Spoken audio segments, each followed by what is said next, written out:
Hello there. I hope you're enjoying all these wonderful videos of the Birmingham University Poetry Slam. As compere, I feel I did an excellent job, possibly the greatest in the history of ever. But I'm afraid I have some bad news to impart. Due to some technical difficulties, a lot of the first half of Spoz's first poem is lost due to lack of sound. We've tried to boost it as best we can, but if there's any difficulties in hearing, it's because there was just some sort of technical blunder. It's not really my fault, but they need a handsome face to convey it. So after that, it's fine. I just thought I'd tell you, just in case you wanted to, you know, storm the gates, but you probably won't. So here's Spoz. You're fit to burst. He's James the First. Then, before you know it, you've blown it. The first punch lands 12 hours after you've thrown it. In with another, he stalls. In with the boot, he falls. Down comes the mist, the time bomb's ticking. His eyes roll, he goes limp, but you don't stop kicking. You see, one's notion of decadence can vary a lot.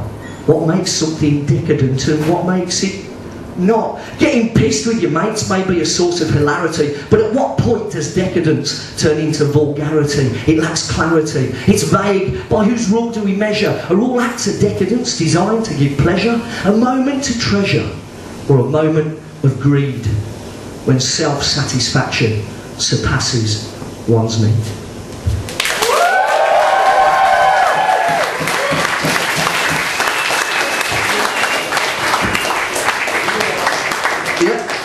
Yeah, I'll tell you one more. Enough of the oh shit! I'll tell you what. Enough of the nice stuff. I'm going to get my book out now. Thank you. Roald Dahl classic.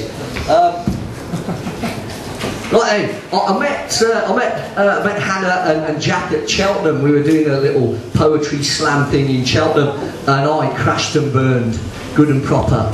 And this is the poem I crashed and burned with. Love letter to Jeremy Clarkson. Or not.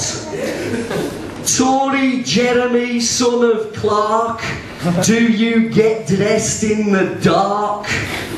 If you're on my ship, I'll disembark. Petrol in your veins, let me inject a spark.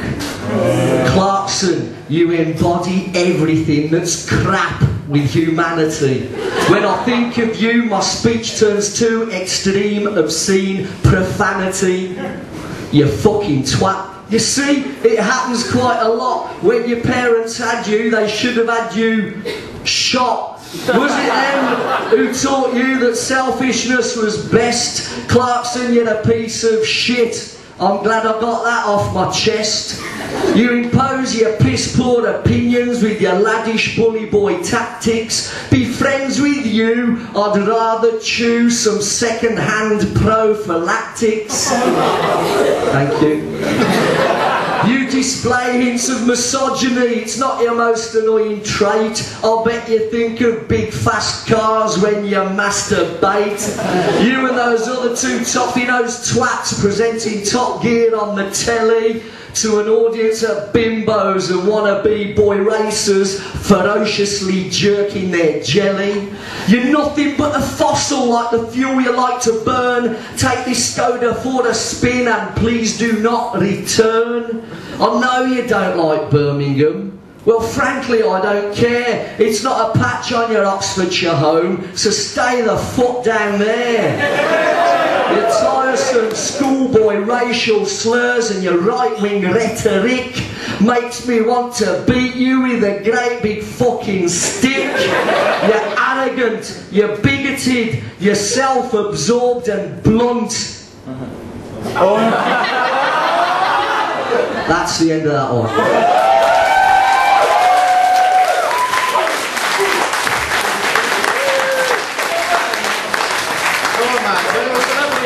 Another round of applause for Spoz, guys!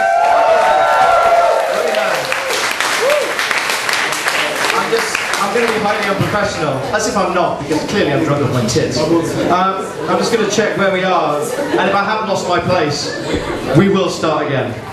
So, here we are. Oh, excellent. Round 2, ladies and gentlemen, the second and final round. Are you guys ready for the final round? Yeah! Just a practice. Can I get another pirate R from you? 1, 2, 3. Arr! Who's your favourite droid in Star Wars? R2D2. That's the correct answer. You missed that, that's fine. I'm a nerd, don't worry. Right, so if you were voting for Bar Spa, you would vote like 1, 2, 3. Sea of blue, Tory voters. Fuck you! And if you were voting for Birmingham, you would vote 1, 2, 3. Fantastic, excellent. So, who are we going first from either side? What are we doing? Sam Drew, and who's going first from our side? Whoever fancies it, really. Whoever fancies it.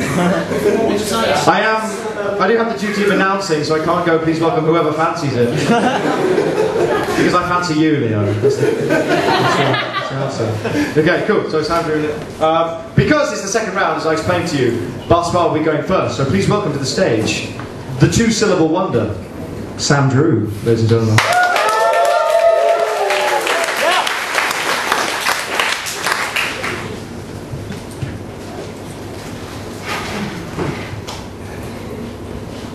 Hi, I'm going to give you 2 poems. The first poem is about the Odonata. The Odonata features in the story of evolution as the first creature to achieve flight, using a pair of mutated gills present in the earliest insects. I met one of these in a pub. His name was Fred, and he said, "I was the first to fly." A theoretical creature, ugly too by all accounts. My mother had one veined wing on her back to trap or release the rays of the sun to heat or cool her blood. I, her firstborn, had 2 wings.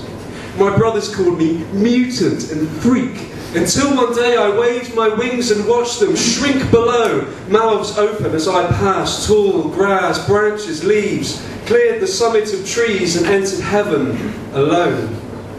1 billion years before the Wright brothers, I was up there. Before nightingales, balloons.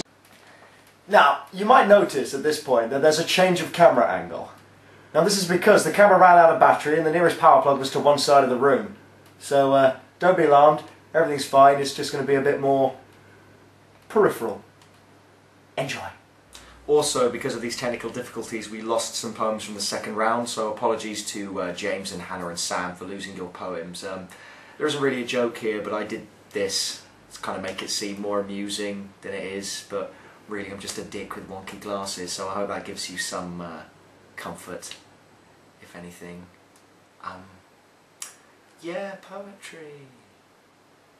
If you turn your back on the moon, you can see a shadow that no one else can see. Watch the stars speeding away from you and wonder where it is they're going. But there's an emptiness out there that can't be filled, and there's an emptiness in here that will never be filled. The loneliest thing I know is waking up alone. Believe me, I wake up alone every day, but I just hold tight. The chord A is the only chord worth playing, because every other chord is a progression from it.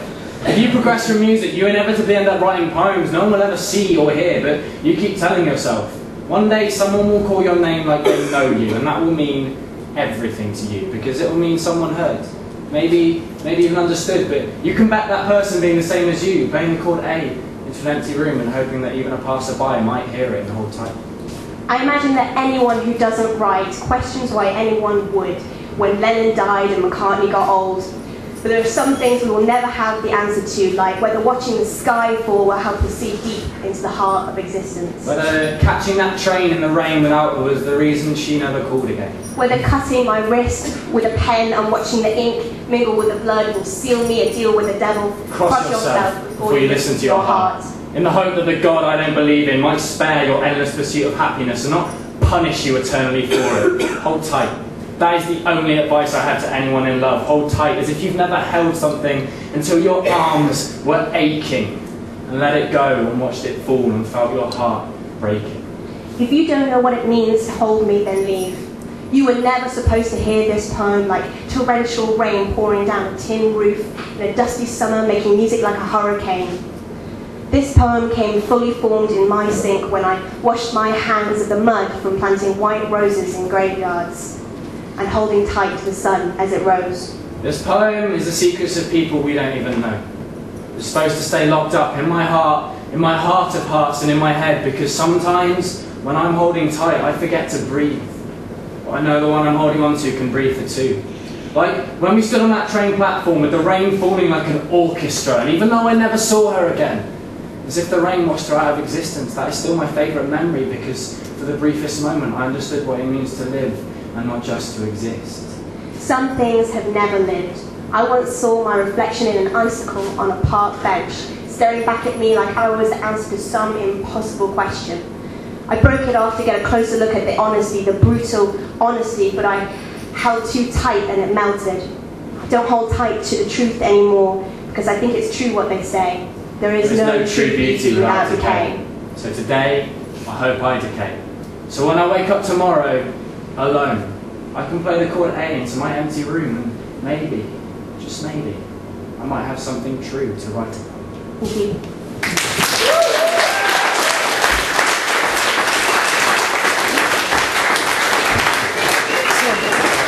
Can we get another round of applause for Sam Drew and the Morley Bunting team up? Thank you.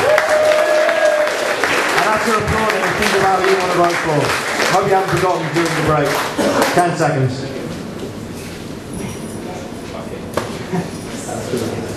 While we're waiting, is there a status update on my double vodka Coke? I am shameless. Oh, excellent. Today's my birthday.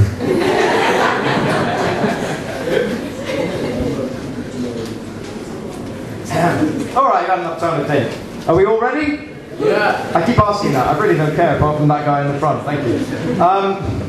On 3. 1, 2, 3. Let's see the votes. Look at this. It looks like, and I can say this unbiasedly because it's all you guys who are voting, that this is another Birmingham University victory.